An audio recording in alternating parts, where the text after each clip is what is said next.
All right, ready to go. You guys ready to go? Do you want to clap or not? Oh, do I clap too? Why not? I'm doing Ezra claps. Oh, yeah, that's... I've just been with him. Oh, have you? He's a cutie. So good. All right, you starting or I starting? All yours. And we're All just mine. going All yours. that right? I've started the last. You have.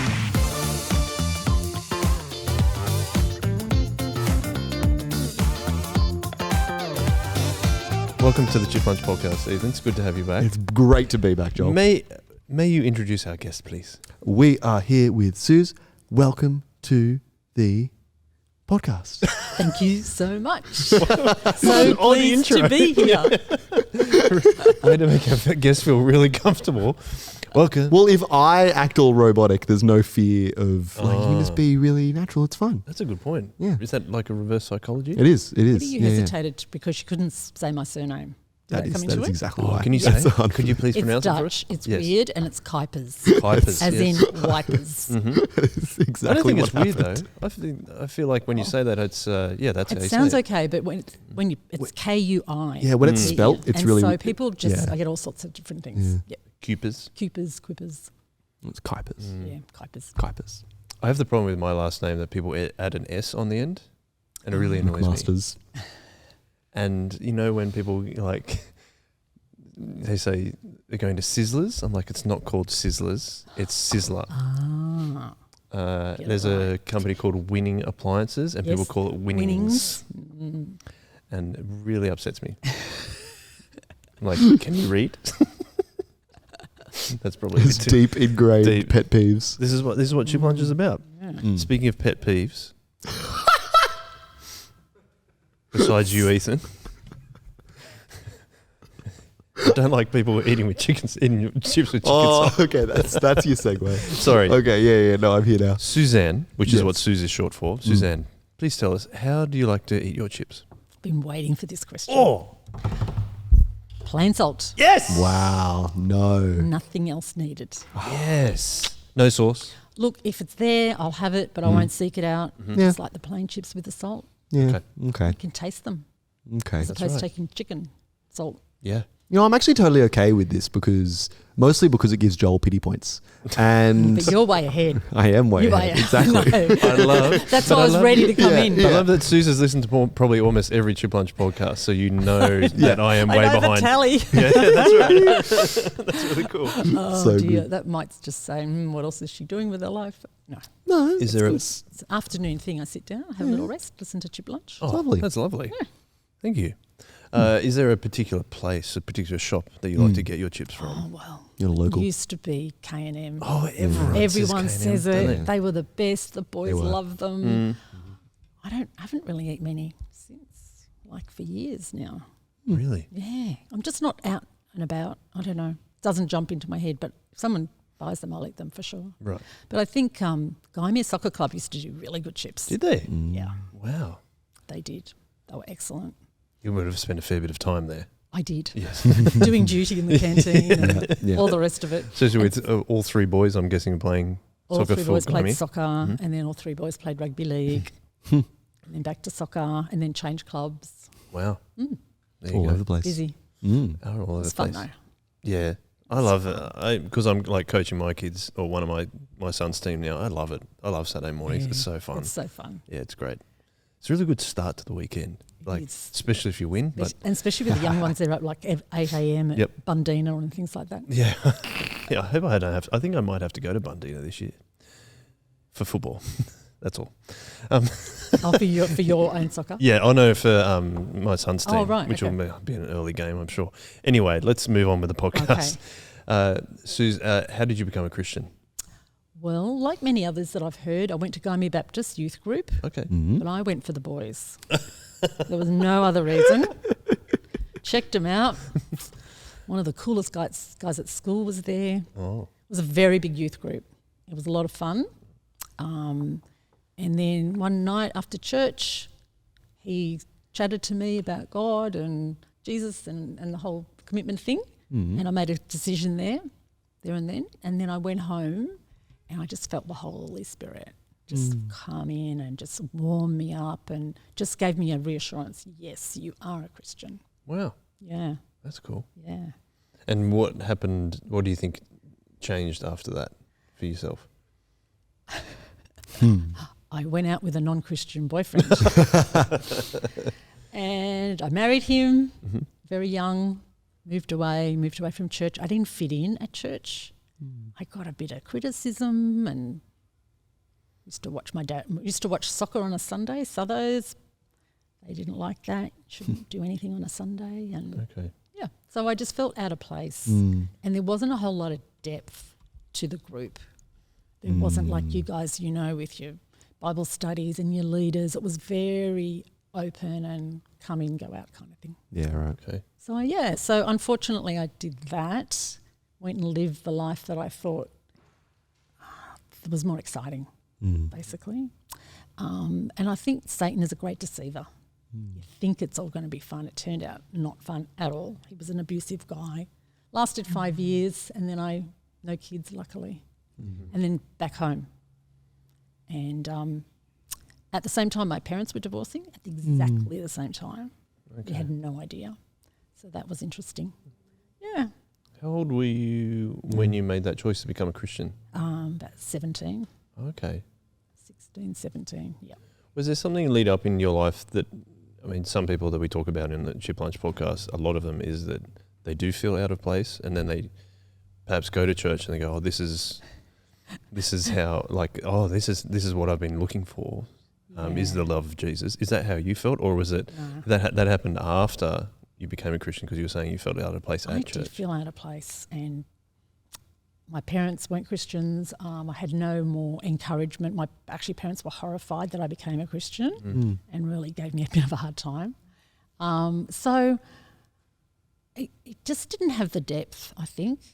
And I know people say they felt at home, but I didn't, unfortunately. And I moved to Auburn and I used to pop into a church once a year and think, I really should go back. I always felt connected with the Lord though. I never felt like he'd left me, I'd left him.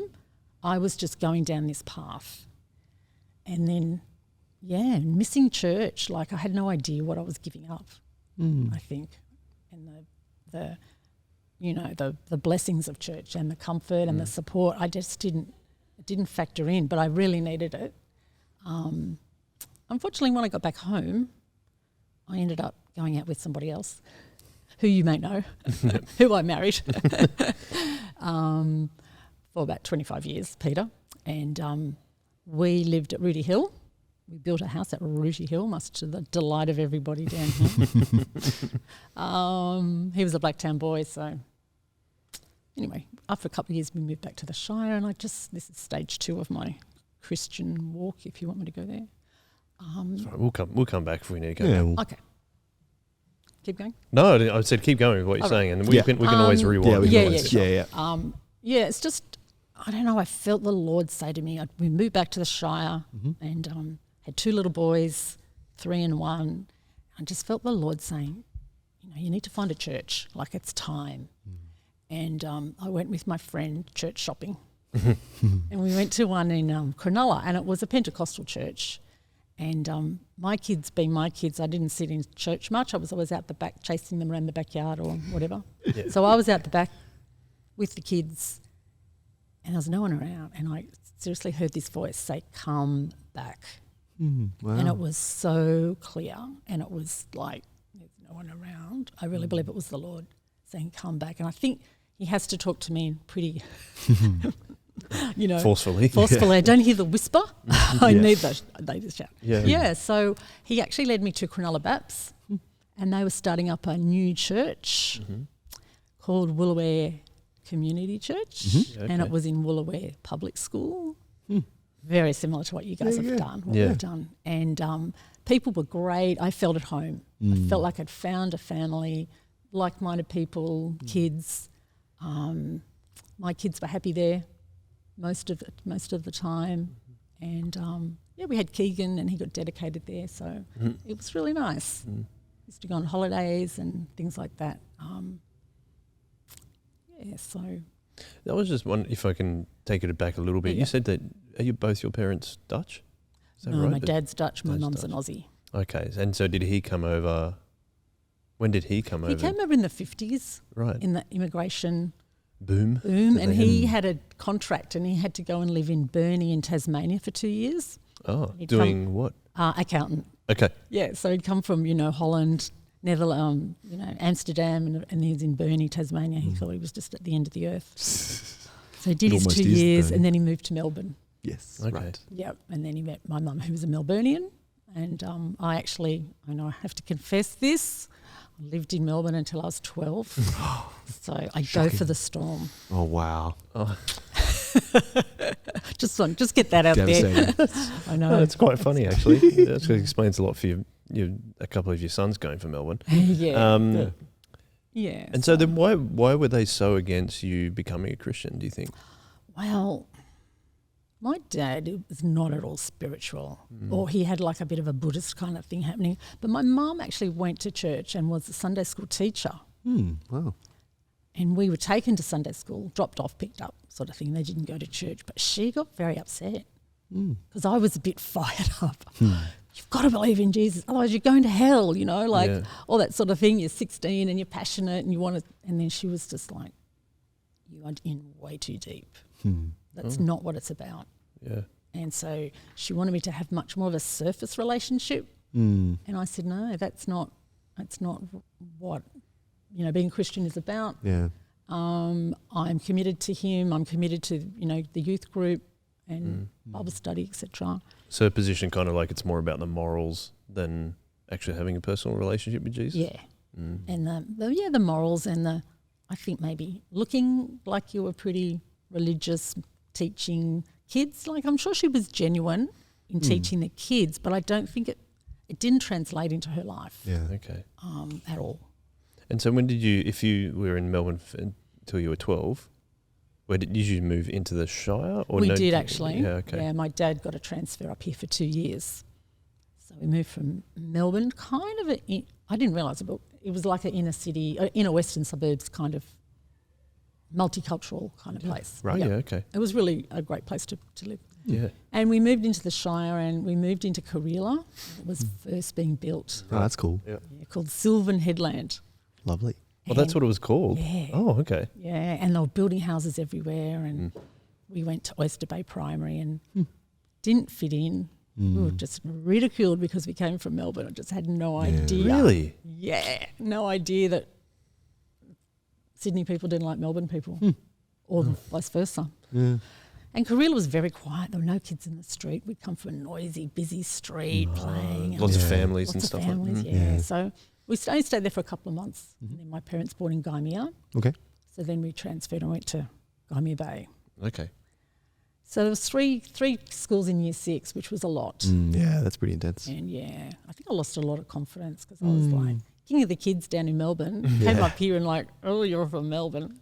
Yeah. So yeah, so then Guymia Bay for 3-4 months and then Kirrawee High. And you were talking about looking for like somewhere to belong to. Do you think perhaps like your dad coming from overseas and then also moving from Melbourne to Sydney, and then you said you felt out of place at Oyster Bay. Do you think all those things have contributed to you like looking for somewhere you feel like you needed to belong? Absolutely. Because that sounds a lot like Grace. Grace was saying something similar. Yeah, I remember her saying that. Yeah. I think so. And I think such a difference between Melbourne and Sydney was huge. And my parents really didn't have many people in Sydney, to friends and things like that. We had no family here. So pretty isolated. Difficult to set up a community, like be part of a community too, unless that, yeah. Because the only reason I say that is because I hear other people that move, like when they move with their families, it's really hard to integrate into a community after, like, because you're seen as an outsider, and where do you find that place to be able to establish that community, which is, I think, something that we maybe lose a fair bit in our what's the right word? Like our modern lives, is that we think we can just do everything on our own, but we end up feeling quite lonely and apart, and not finding a place to belong because we don't have a community to belong to. So I think that's why, like, I suppose we talk about it at church so often, is that how important a community is to, whether it's Christian or not, like just to as people. And I think as a Christian community, it's an extra step for us, is that we think that, like, it's obviously shaping you to be more like Jesus. Mm. So I went on a bit of a diversion there, but so we kind of skipped ahead a little bit, and I was just going to wonder, do you want to just talk a little bit more about how you moved to Auburn? Yes. And that was, there was no time you were going to church at that point. Okay. And that was because, do you think one of the main reasons was because your husband was non-Christian, is that right? Yep. Yep. Yep. And like, you don't need to delve into too much detail about if it was difficult or not, but I was just thinking. It was a difficult relationship. Yeah, okay, cool. There you go. But you kept saying that you always thought God was calling you. What did that look like at that time when he's saying, you still thought that God was saying, come back, or not come back, but He was still there. yeah, still he there. was still there, but I Mm. wasn't. Yeah, Mm. I think I just had a bit of a peace about it in some ways. Okay. Like I kind of felt there's something missing, and I went, I'm not finding it where I am, but I just felt, I don't know, I just felt like God was there, and he was like, it's okay, you're okay. He actually rescued me from a few situations, so I really felt his presence. And I know in my own heart I never was like angry at God or have you left me or anything. I don't know, Joel. It's just something that he planted in my heart. I think when I had that Holy Spirit, and I always felt like I'm connected to God. So, No, that's really but it was fascinating. sort of on the back burner, Yeah. because everything else was happening. Yeah. And then when I did eventually move back down to the Shire, I felt like God was saying, right, now's the time. Yeah. You've had all these things happen. Now it's the time. And I wanted it for my kids. I wanted them to grow up in a church, even though I wasn't quite sure what that was like. I wanted them to grow up in the street with kids and Yeah. go to one school, I wanted them to be Yeah. more settled than A few I'd of been. a few of the things that you weren't able to have for differing circumstances. Yeah, so So I'm really interested in saying, like, I don't feel like I've ever heard God speak to me. So when he's saying come back, what did that voice sound like? it was really kind of clear, Really? deep, like a command, but not a harsh one, but this is what you talk to your kids and they're not, right, this is what's going to happen. Yep. It was like that. Come back, get yourself on track. This is what I've prepared for you. And it wasn't the church that I was in, but he just spoke to me there. Wow, that's really cool. That's amazing. I know, That's right? really, really Have you ever had that No, I've not. experience? No. I've got a few Have you? experiences, yeah. Oh. Oh, Do we do them now? Do we put them all together? Or do we spread them out? What do you think? spread them out. All right, cool. Okay, so then at that time he says, come back. What you had moved back to the Shire. Yep.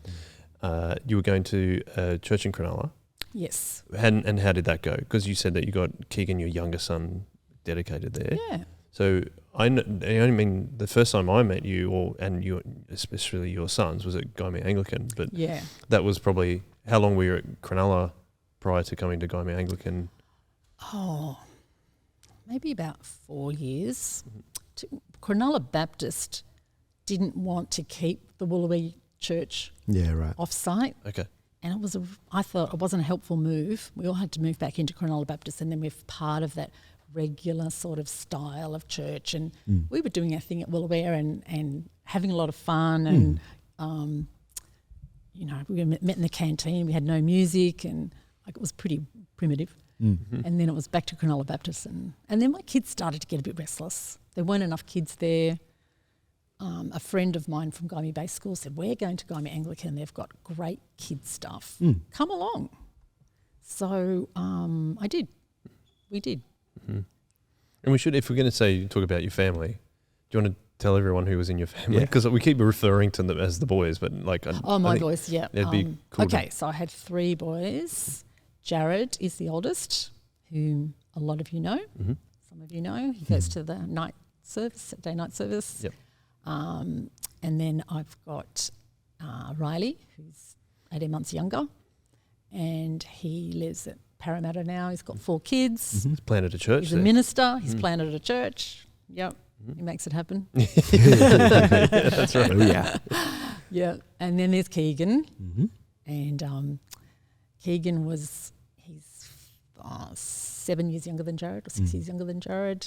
We had a bit of a break in between. And he lives in Newcastle.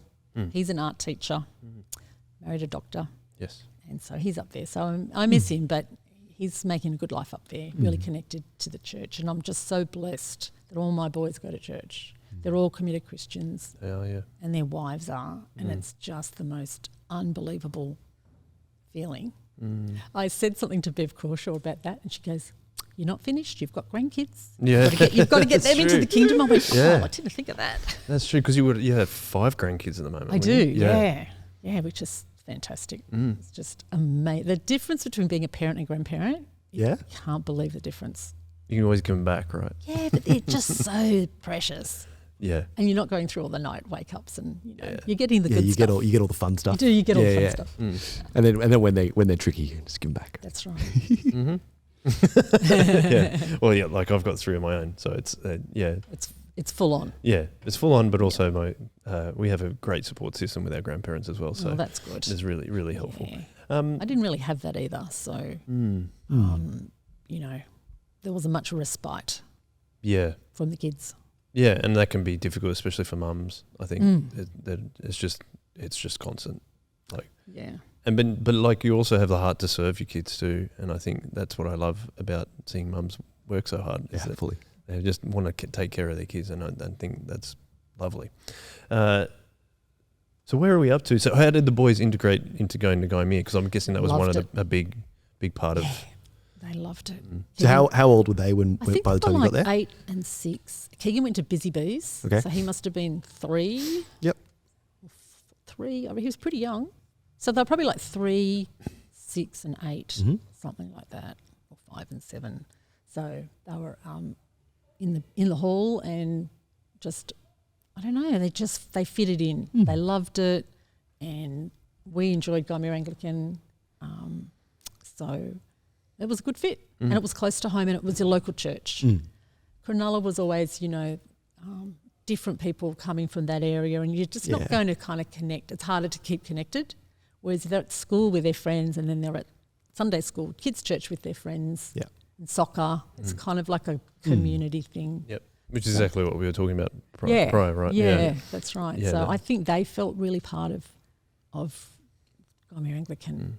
And I think I could see that depth there and that commitment, and it was fantastic to see. And going to school locally, which I think you just said as well, like that's going to make a big difference. Because I remember, like I know where you live, but then it's like a short drive to the football field and the primary school, isn't it? And then it's just like a little bit shorter drive to the church. So that makes a lot of sense. Did you walk to church at any time? No, we're not doing that. No, I don't know why. It's probably like, get the kids in the car. Let's just get them out of here. Yeah. So where do we go from next? So if you've moved to Guymia, you kind of really establish yourself in the community there, which is lovely. Another thing that you had when you first grew up in Melbourne, but then moving up to Sydney you didn't have. So then you're able to kind of get back into that.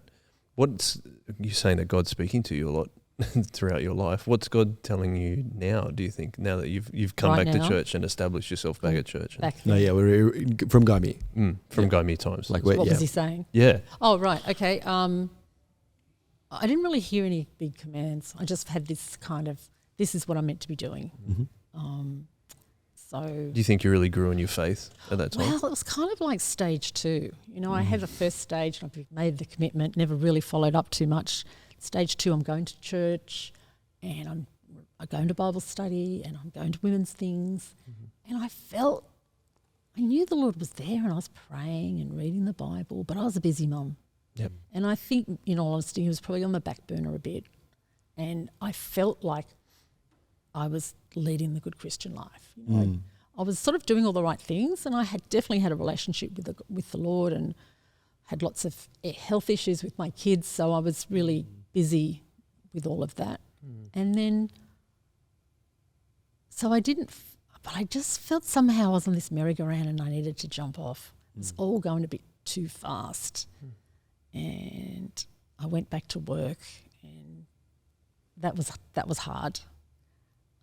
We had some employment issues with my husband, so things weren't going all too well. It was a tricky time. But I felt like, I'm connected with the Lord. But I look now and I think I wasn't really. not All like right. stage 3. Is that just go? You go first. Was it kind of a and I can empathize with this kind of situation, but I just want to figure out if it was that. Was it kind of like I'm ticking all the boxes, but that's all I'm doing? It was deeper thing? than that. I Yeah? was ticking all the boxes, but I truly felt like I was there to serve the Lord. And what can I do? I ran the women's group at Guymia Anglican, and I worked in the church office, and I was pretty surrounded by it all, which was great. But yeah, I think I was ticking the boxes. I was there. I was committed, but I just don't think I was as deep as I could have gone. Yeah, sure. And I didn't know what I was missing exactly. And I was pretty busy trying to juggle all the balls, Yeah. as you do when you've got young kids. So, I just had this funny feeling. I was approaching 40 and I just thought, something's missing. I don't know what it is, but I'm spinning in circles, I felt. Soccer circle, the school circle, the church circle, doing lots of spinning around. But I don't know if it was really that much part of it all.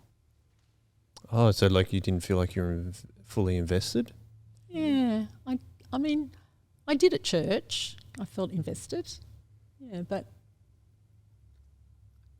so I don't know why, but I was doing it and I was enjoying it and having good relationships, but I just think that God was on the back burner a bit, and I didn't really know how much until later on. Yeah. And what led you to? That's all right. What led you to feel like stage 3 happened? Because was there a big gap between what you're saying now and then stage 3, or was No, it? not really. Okay. I was a pretty busy mum, and it's actually today, 19 years ago. Ooh, I got very ill. I got pneumonia, Oh, and I collapsed, and wow. the poor kids, they thought I was dead Oh my goodness. because I didn't know this, but when you faint, your eyes are open. oh, I didn't know blimey. that So I either. I didn't know fainted. either. That's crazy. And I'm lying there with my eyes open, poor caregiver. He thought I was dead. So I ran and got the neighbours, got the ambulance, very ill, very, very ill, and went to Sutherland Hospital. Wow. And they kept thinking I had meningitis. Oh. No, it's not. I can't. It's my lungs.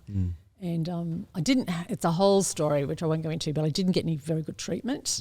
Sent me home. I collapsed. I went back. Finally, ended up in Carina Private, and they just took one look at me and said, "Get her on a drip." I actually felt when I was coming down with the pneumonia, came on really fast. I felt like I could die. Wow. And I just felt the Lord's presence then going, "Nah, you'll be okay. Don't worry, it's not your time yet." And I even went to hospital and they gave me a needle in the spine. And it was a junior doctor and she was learning. It was her first time. Goodness. Oh, she missed. Oh, painful. So I had to have another one of those. Anyway, I came home from hospital eventually and I never really got well again. I got pneumonia takes quite a while to get over. Yeah. Right. Yeah. Pneumonia is really intense. And I had this doctor said, "Oh, you'll be right in 2 weeks because you're fit. You know, you go to the gym and at least 6 months." Yeah. But I just got very fatigued and dizzy, and I just never got well again. And some few other medical issues happened, and I'd lost, I couldn't work. I couldn't even drive my kids to footy training. I just was like, "Where are you, Lord? You know, what am I doing? What's your plan for me? How can I be?" I kept on being sick the whole 12 months later. I'm still feeling like that. Anyway, I just felt like that was stage 3 because then I had nothing else. I had no fitness. I had no work. I had no soccer. I had nothing. I had my church, but I wasn't going. Or I couldn't go. And I just felt then that in that desert, in that wilderness, the Lord just came and just said, "Look, here I am." Didn't talk to me, but I just felt him saying, just through his Holy Spirit, I'm sure, now you're going to trust in me. Now you're going to, put everything that you have on me. You're going to depend on me 100%. And I had to do that because I was really ill. And I just felt that my whole level of relationship just went so much more through adversity. But it kind of, you know, maybe he was trying to talk to me earlier and I wasn't listening, and it's sort of like, So I had, you know, I used to sit at home and it was winter and I had pneumonia and just sit outside all rugged up and just, I don't know, listen to a lot of tapes and, you know, Christian stuff and just really felt that the Lord was just saying to me, you are where I want you to be. Don't stress about it. Or, you know. So a lot of reflection of 19 years of being ill. Yeah, how long do you reckon that conclusion, how long did it take to get to that point? Oh, not long. Yeah? Yeah. Yeah, I was ill, and I think you're just like, where are you, Lord? So I think it was like pretty much straight away, but it just got deeper. Yeah. And you know, I had to trust him more and more, and I started to get mental health issues. I started to get panic attacks, which was horrendous. Yep. So all of that, you know, that just was like, Lord, I need your help because I'm not coping on any level here. Yeah, so I had some family issues which were contributing. So yeah, it was a bit of a dark time, but in some ways it was really blessed because I just felt like, you know, finally I felt like, yes, Lord, I'm with you, you're with me. Let's get this thing done, whatever it is. And he just created a space for me, and I just had more time with my kids, and you know, there were lots of blessings along the way. Isn't it interesting? Like, I think with like suffering, whatever form it is just like when I think probably a more mature Christian perspective that I have on it now than I used to, but also just sometimes like I feel like I haven't suffered in the way that you have. Well, just different. That's all. Yeah, I'd probably say I haven't. not like the way that you're describing it. But also just you come out of it going, I see what you were doing, God. Yeah. And in some respects you can, it's easier to deal with the suffering, I find. And it's not easy, but I don't know how to describe it. It's not easy, it's real hard. But it's also like, God is doing something right now. And I find that really encouraging, and really encouraging the way that you've described it as well, because I think that's what we need to hear as Christians too, because sometimes it is like, if I just put my trust in God, then everything will be fine. And I'm not, he's like, it's that like being refined by fire thing that it speaks about it's in James, I think, isn't it? Where he's talking about you'll be refined by fire. And I think that's your story just then is a perfect example of that. But also that I can sense like a real, almost it's not joy, but almost like I don't know what it is. What's the right word? It's like trying to see that it did produce a lot of good fruit, even in like your darkest times that you're saying. Like, and that's just some of the things that you've described there are just so hard. But I'm probably prattling on a little bit too much. Did you manage to find it? 1 Peter 7. 1 Peter 7, sorry. It is Peter. Sorry, yeah, you're right. Do you want to read it out? Was it 1 Peter 7? Let me just skim through the context so I'm not just picking up a random verse. That's probably a good idea. What, Suze, we've described there, do you think that you still feel as close to the Lord as you did at those times? I do, because I'm still, you know, he makes me lie down in green pastures. Lord, I've been lying down for a long time now. Yeah, I do. I think because I've had, you know, a lot of challenges. Yeah. And I just say to myself, your plans are the best plans, Lord, because mine don't work. His plans are the best plans. And, you know, he's taken me in paths I never thought, like, you know, I've had major depression and I've had to go to hospital and have treatments and, you know, and that's a whole world that people don't want to know about. Well, they didn't. They might be better now, I think. But, that was a learning curve for me and made me humble and got me to sort my head out. And I think and to really know who I am and what I am. And, so, still work to be done. Sometimes I say, Lord, what is your plan when I'm sitting here alone and not well? How am I helping or doing anything for anyone? And, then I've sort of created some good relationships with my neighbours. So, I might have a young one below me. She come up for a cup of tea and she's a Christian, so sometimes we pray and stuff like that. So that's a real blessing. So I just try and make myself available for people because I do have more time than the average person. He also blessed me too creatively. This was huge. So I was always wanted to write a book, loved words, wanted to be a journalist. Really? Yeah, Oh. wanted to be an English teacher, all of that. And then when I went and I was unwell, in hospital they used to have art therapy. Oh, lovely. I used to hide. Oh, really? why? I couldn't draw. Oh. No way. And I'd hide. And I was really just didn't want to go there and look like an idiot. And anyway, the Lord had different plans. And had a doctor and he's like, you need to go to drawing class. I went, no, I can't do it. No, can't do it. Anyway, he kept at me. And then I went to art therapy and it was really good. I actually quite enjoyed it. And I joined this drawing class at Hazelhurst and I was useless. But because I couldn't play sport anymore, I needed something else and just learned how to draw and experimented and I've just done heaps of stuff, got a little Etsy site and Good on you. yeah, so I really enjoy it and it really keeps me focused and keeps me off the streets, I say. Does that mean are you selling drawings? Actually painting, doing some watercolour painting. They're lovely. Just abstracty stuff. Lovely. Yeah, it's fun. No, it's that's really fun. really cool. So I like doing that and I feel that, it's all the Lord's talent. None of it's mine. But in the process, it's very healing. It's, mindful. You're in the moment.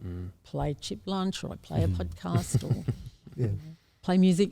Yeah. Yeah, so it's really good. I really, really love it. Have you considered doing any writing? Well, I went to a course. I went to how to write a book at Sutherland Evening College. Excellent. Got all the notes. Had to write a chapter and read it out to the class. Okay. I didn't get a very good review. Oh no. Is it fictional writing? Yeah. Okay. I was a bit devastated. She said, I can't follow what you're doing and all this critique, that's okay, it's feedback. And then I did write a book for kids. Oh, yeah. Oh, I can do that.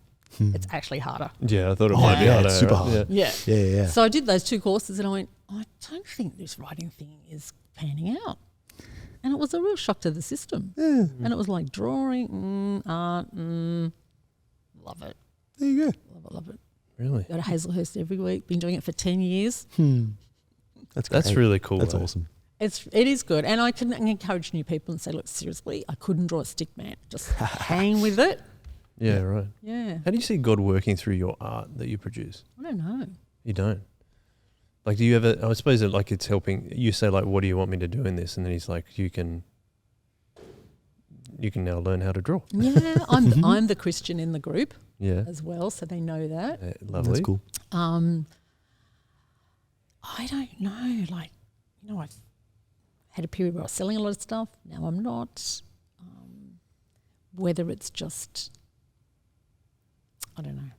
Maybe someone else needs to tell me that because I can't quite. I like to say I'm doing this for the Lord, through the Lord, but I'm not quite sure how it actually glorifies Him other than people like it. And I think also I don't know. but you just said you're the only Christian, you're the Christian in the group.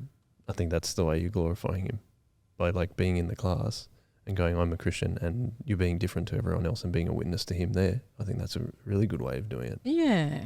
Yeah, thanks. Yeah, a few things come up now and again. Yeah. And you're like, no, I'm not going to be part of that or something. So, Yeah, exactly. yeah. Did you manage to read that verse? I did, and it is absolutely beautiful. Go for it. Can I read? There's 9 verses. Can I? Oh, you're going to read them all? No, there's 3 verses. No, there's 6 verses. I can't count. I should go to a maths course. Go ahead. Praise be to the God and Father of our Lord Jesus Christ. In his great mercy, he has given us new birth into a living hope through the resurrection of Jesus Christ from the dead, and into inheritance that can never perish, spoil, or fade. This inheritance is kept in heaven for you, who, through faith, are shielded by God's power until the coming of the salvation that is ready to be revealed in the last time. In all this you greatly rejoice, though now, for a little while, you may have to suffer grief in all kinds of trials. These have come so that the proven genuineness of your faith, of greater worth than gold, which perishes even though refined by fire, may result in praise, glory, and honor when Jesus Christ is revealed. Though you have not seen him, you love him. And even though you do not see him now, you believe in him and are filled with an inexpressible and glorious joy, for you are receiving the end result of your faith, the salvation of your souls. Fantastic. That's actually really good. Very pertinent. Yeah. Beautiful. It's really, really. And that actually, thank goodness that God's word is able to speak when I can't speak, because that's what I was trying to get to, because you mentioned it's humbling before, and I think I can see that the trials that you went through, especially in that third stage of your Christian walk that you were saying, was humbling, but then I can see you greatly rejoicing in that too, but in a humble way. That's what I was trying to get to before. Sure. And I think that's what I found really encouraging. Ethan, do you have any more questions before we ask the final question of Suzanne? I don't think I have.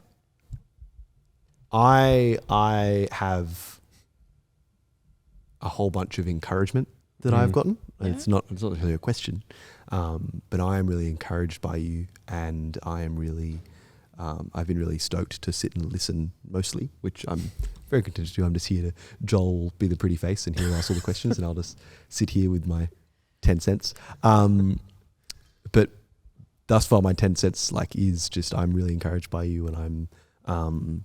It's been really beautiful to just chat and hear about what you've been through and what you're going through. And what I've loved from it, though, is that it isn't just in retrospect that you've gone, yeah, God was working. It was while you were in it. You were like, God, what are we doing? Let's figure this out. Yeah. And that's really, really cool. And that's really encouraging for it to be in each situation. It's let's do this, God, together. And I want to do this for you. I've been super encouraged by that. Oh, thank you. I did have words with the Lord once. What did that look like? I was just walking around my house going, what is going on? I can't do this anymore. I just had enough. Yeah, just crying out. Yeah, just crying out. And I think the Lord was, let me get that vented off my chest. Yeah. And then, okay, what are we doing now? Let's go. Yeah. So, I think I have been very super blessed through all the adversity. And, I've got another little experience if you want me to tell you. Yeah, I'm sure it's... Before I ask that final question, go ahead. I went to the Healing Centre in St Andrew's Cathedral. Yep. They have it every week and it's amazing. And I went there and I just had this thing. I thought God was a stern God, and I felt like he was maybe not happy with me. Didn't feel the love of God as much then. I was just there and praying, and I just had this whole kind of Holy Spirit thing, and it was like a whole pink vision, and I don't know, and God was just saying, I love you. You're okay. I love you. And it just filled my soul, and I just got so much peace from it. It was a temporary thing, but I felt like God was saying, don't worry. You're going through all this stuff, but it's okay. I'm on your side. I'm with you. And I think I needed to hear that. And it was like a visual thing, but it was pretty real. It's awesome. So I kind of feel like God's like, got to give this girl a message. She's Just missing all the clues. Yeah, right. Is that in stage 1, 2, or 3? That was in stage 3. Okay. Cool. Yeah. I like it that we're breaking up into Yeah, stages. it's good. It's a good way to structure it. So the last question that we always ask, though, Yes. is looking back over your life, and I feel like we've barely scratched the surface here because I think there's plenty more, but it's totally fine. But when you look back over your life, what do you wish your younger Christian self knew that you know now? Stay connected to the church. Right. You know, I needed to be connected. I missed out on so much, and what did I gain? You know, so I think I would just say, okay, maybe not that church, maybe somewhere else, but stay with the Lord. Definitely don't marry a non-Christian. And I'm guessing that comes because your perspective is different. Then it influences your relationship because like one of you is listening to God or trying to listen to God and the other's not. Yeah. Yeah. I think, you know, his plan is for everyone to be, you know, Christians and then marry. And I see the fruit of it here. Like, it's just amazing. Seeing the youngsters growing up, I'm feeling like the old duck. Stay connected, be part of it. And I think that's something that you've learnt throughout your life as well, though, because you did move around or you went to different schools and different cities and all that kind of stuff. So your understanding of why it's important to stay connected was really revealed by that. So I think that's cool. But a couple of other things just as we wrap up the chips, I think I have been exceptionally encouraged by you, Suze, because of the way that you have dealt with adversity and continually gone back to God rather than walking away from him. And I feel like as you experience maybe even harder and harder trials, you went closer. You know what I mean? Like as it got harder, you grew closer to God. But also, like you talked about belonging, which I think is we talked about with Grace, which was really important. Yeah. But also, you also spoke about how your all your sons are Christians. And this is something that struck me when we were talking to Jai last week with Braden, is that he didn't grow up in a great family situation, but you and him through God's work are changing generations. And I think that's what's really, really lovely, is to see that, like, yes, because all your boys are Christians, so then there will be generational change after that. And I think you have greatly contributed to that by listening to God and trying to do as much as you can under God's auspices. Is that the right word? Yeah. And so, again, I think it's been really humbling to listen to the struggles that you've been through, but also, again, as it said in that 1 Peter verse, greatly rejoicing. And I see you doing that. Yeah, and I think that is the huge encouragement. Thank you, Joel. From today. That's lovely. So thank you very much. You're welcome. And I like it that also, I reckon this might be the title of the podcast, Don't Worry, God's on your side. Because you said that a number of times. So, and everything you went through, God kept saying, don't worry, I'm on your side. I'm on your side, that's right. Yeah. So, an excellent way to finish, I think. Let's make that the title of the podcast. Thank you. No, thank you so much for joining us, Susan. Welcome. We really Thanks appreciate for it. having me. And we always finish with a one way, so if you're happy to do that. One way. One way.